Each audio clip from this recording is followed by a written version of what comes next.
What's up, guys, and welcome back. What I have for you today is a World Series hyper deep run.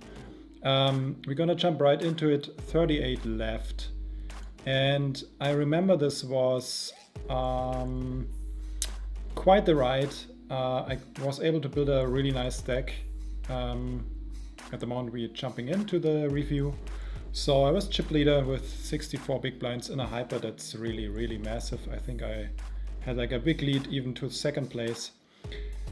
And what you want to do in this situation is apply pressure on players that are playing slightly too tight, and at the same time you need to take some spots, you need to make some calls and still build your stack, calls that are plus EV, and also try to make the right folds when you're mostly flipping, because you can be out pretty quickly, like losing 2 flips, and even that wonderful stack can disappear pretty quickly. So yeah, here you will see me checking on the side some of the other tables, because money bumps are already super relevant. This was a $55 buy-in. Usually these hypers are super top heavy, and yeah, we're gonna take our spots here. Ace 10 definitely gonna be an open. If Kelly Coos would have shoved, I probably would have rejammed, but it's very close. I think Ace 10 might be the bottom, might even be a fold. I think Ace 10 suited, Ace Jack suited a no-brainer rejam, but yeah. On this board, we could opt for a small c-bet or a check. I think both are fine. I don't wanna get raised on the flop directly with my pretty strong hand, so I go for the delayed c-bet on a pretty safe turn, expecting a lot of folds. Yeah, and it works out kind of fine. I think this line is okay. Yeah, so $55 buy-in, and it's over 2,000 players. You can see the payouts and total runners on the right of the table. King 9 would be a call against our player from Ukraine here, but in this case, as I remember correctly, luckily we're getting re-raised, because our opponent had King 10, and Ace Deuce makes the correct, I think, rejam here with his stack size, and we just lay it down and avoid losing 3 point something big blinds. Easy jam, obviously. Any ace, any king against the stack size is gonna be a jam. Most queen X. King Jack suited here. I'm gonna fold if Kelly does something, but otherwise I think I prefer the rip. Can't really raise fold, but we hate to get raised by weak ace X hands, some under pairs. I'm guessing like this guy knows what he's doing, so he's gonna call all the under pairs, maybe except pocket deuces, pocket threes, I don't know, but even that. But we're getting some hands that we might be slightly behind to fold, and I mean King Jack suited is just a value hand. 9-4, I'm making the pot odds call here, and unfortunately we lose this one. As you can see, we already quickly losing chips. I mean, this was the first hand we actually lose chips, except for the blinds, but blinds going up quickly. It's a hyper after all. And in this spot, I've been playing with this guy a little bit, the noob 3R guy, noob 3R lead. So I decided to go for the bluff raise here. I don't love the sizing, slightly big, but on the other hand, this type of sizing gets a lot of credit, maybe slightly too much credit. I wanted to go for max fold equity and didn't want to get rejammed light, which I think he will do sometimes here. So yeah, the King 4, we're getting the right pot odds, but I think we are dominated too much, and I don't hate the button steal and fold here. It's chippy wise, it's a mistake, but I think ICM wise, it's a good fold against a tighter player like Pazula here. King 9, yeah, it's just so much stronger than King 4.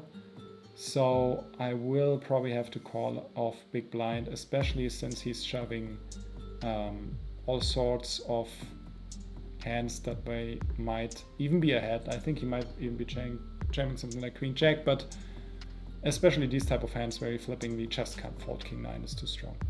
Ace-10 is going to be open, but against his stack I'm going to fold. Against big blind rejam I probably would opt for a call, even though I wouldn't love it, but this is just a clear fold, I believe. Of course it still depends on his way of playing, and we don't love the fold. Obviously Ace-10 is pretty strong, but nothing we can do here, especially in regards of ICM. 9-4 suited, you can defend, I think. Don't hate the fold against a player that's pretty aggressive and competent. But yeah, I think we have to open any Ace-X on the button, especially being the big stack on the table. But as you can see now, one flip against noob, and we are almost out. So the dynamics can change really, really quick in these hypers. Of course, you depend on running super hot, and I've been running super hot until the spot. It was quite the roller coaster. Unfortunately, I didn't record until 38 players left.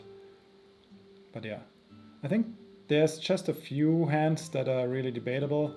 I had a super bad Sunday. It was a Sunday when I played this. It was really a devastating Sunday, like the usual stuff. I don't have to tell you what a bad run day looks like, but so this was like my last hope to turn it around, and been running pretty hot until then. And yeah, this is one of the very interesting spots.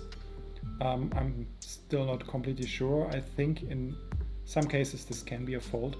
Obviously it's going to be an open, but against a jam from a player that has it covered, it's very close. I know any ace queen has got a call here, but ace jack suited I think might be also exactly on the edge, and we are lucky here to bink it off against a mega strong ace king. Obviously I just think any medium decent player is going to be jamming ace-10 off plus here, a lot of under pairs that we are flipping, and maybe sometimes even king queen, king jack suited type of hands. So yeah, it is what it is, but I ran super hot, and this spot, like ICM wise, probably was worth already $3,000 or $2,000.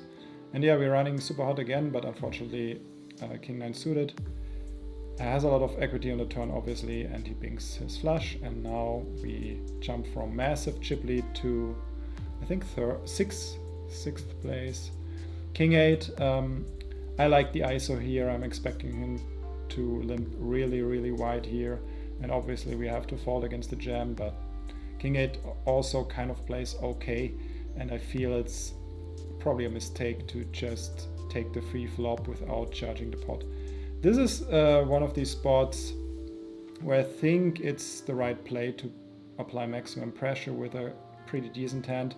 Raise folding here seems pretty terrible, and we're getting definitely better hands to fold with this king jack shove here. A lot of ace x, that's pretty bad. Yeah, so took the spot and it's fine. Ace 10 here against Ronnemar, if he would be shoving, probably would have to fold. So the flop decision here is interesting. I felt like he can have so many draws here that we want to charge that he's not gonna raise. So I went for the small bet. Obviously, we can't be afraid of the king. Sometimes he has it, but not too often. But he has a lot of draws. Gut shots, flush draws, open-enders. And here on the turn I decided for pot control because yes, he does have some kings, and also we might open him up for bluffing the river. Obviously that's a fantastic river, and I just, in retro I would go for smaller value, something like 2.5 big blinds or 2.2 to induce some bluff raises maybe, and also to get calls by maybe queen high, but definitely any ace high. Oh yeah, and I remember this one. So we had connection problems suddenly. Horrible scenario to be in, especially with ace-7 suited, but under the gun in a 5-handed spot with all the reshoving spots, it's not super beautiful. And as you can see, we dodged some bullets there, ace-king and ace-7. I probably wouldn't have called off preflop anyway, most likely, definitely. But yeah, we would have made the best hand, but that's not what we are interested in. We just want to play the best game. In king queen here, it's gonna be a raise and call against Nuber. Actually, I think his name is Nuber Lead. Anyway, and maybe a 4-bet jam all in against small blind, but small blind was so passive so far, so I think just folding against the 3-bet from knowledge would be the better play. But yeah, we don't face any of these spots. Folding ace-2s under the gun here I think is the right play. There are so many reshuffling stacks and we really don't want to lose 2 big blinds unnecessarily, and the ace blocker here is, I think, not good enough from under the gun. Yeah, so we approaching the final table bubble. Final table will be 6 or 7 players, I don't remember. I think it was 7, which is a little bit weird given this is a 5-handed tournament. But yeah, as you can see, the money on bumps are already pretty massive. So $200 already from 11th to 10th. King check against his stack size, easy snap call. We have to take the higher variance spots here also, because there's no way to preserve our stack in the situation. We need to make chips when we have plus EV spots, obviously, too. And yeah, so 10 left and now only 9 players left. King 6, I opted for the raise, did I? I think, yeah, I like the fold here. We are the smallest stack. We can get 3-bet light and then we have a hard time. It's not the worst steal in the world, but given our table, I think it's great to just let it go and wait for a better spot. Check 9 is gonna be a fold against a jam, but definitely can defend against the raise, plays pretty well post-flop, and especially this sizing. If he goes 3.5x, it's becoming very dicey, but yeah. Pretty good flop. Sure, sometimes we are kind of drawing dead, but most of the time we have really great equity against a lot of his hands, and I'm expecting him to open almost any trash hands as the biggest deck here. Here, I don't mind to see this very small sizing to protect our hand, get some value from potential draws, especially with the flush turn. And yeah, ace king, just getting it in here. I remember, I think I made a mistake here too. Yeah, I'm raising too big here. I want to see like 6.9, actually 6.9 even too big, maybe 6.7, 6.6 big blind raise. It can't be too small because we don't want to see flats mostly. We just want to take it down pre-flop, that is already huge. But this was just, again, telegraphing my strength. It's something I tend to do in this high pressure spot, still a little bit too much, where it's about really big money, and I don't want to get bluff raised and then face a potential suck out.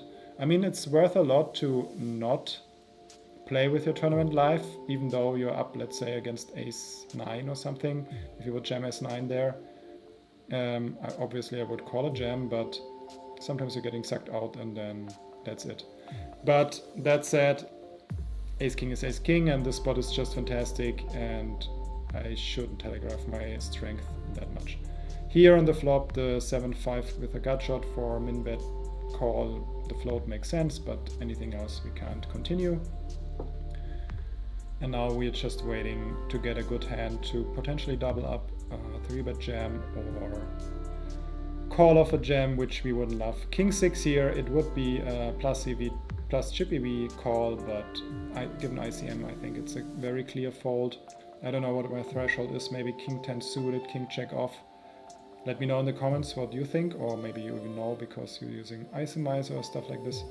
Here against a weak player, I like the limp. We could go for min raise, but keeping pot small, taking our post-flop edge is the better way to go here. I'm not expecting him to be aggressive without a truly good hand, and it worked out well. And we are on the direct final table bubble, so indeed, yes, there's seven spots on the final table. And king 10 here against the super rack that's gonna jam with 11 big blinds, and we have 5 out of 8. I'm gonna call this. On the other table there was an all-in, but yeah.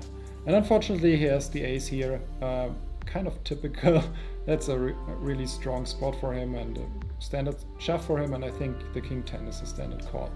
And we get super lucky on the turn, on the river. And obviously, like, our ICM value was probably around 2.5, 3k, and it went up to probably 5 to 6k, probably around 5k.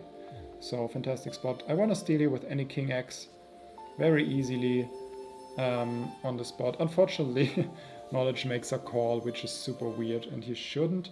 But he actually trapped us, which was surprising that he would do it, and I like it. It's awesome, and it paid off super well against the aggressive Nuber in the big blind. Unfortunately, he can chip back up again, getting pocket kings himself this time. And yeah, I don't know about this call. It's very close, but obviously it's chip plus chip EV, and we lose. Roller coaster still going. A7 suited, I probably would have called against Moctavarium, but can't call here against the chip leader. And it's even A7 suited is very close, but I think if you want to play for the win, you have to call it.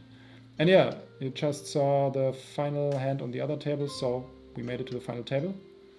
That's it already. Massive payouts ahead, one of the biggest payout final table I was at. I hope you liked this one. Usually I'm gonna be releasing videos on every Monday and sometimes also on Thursday evening, and second part will be out soon, probably this Thursday, maybe next Monday. Stay tuned for it. Leave a comment, and for now I wish you good luck at the tables. See you in the next one. Bye bye.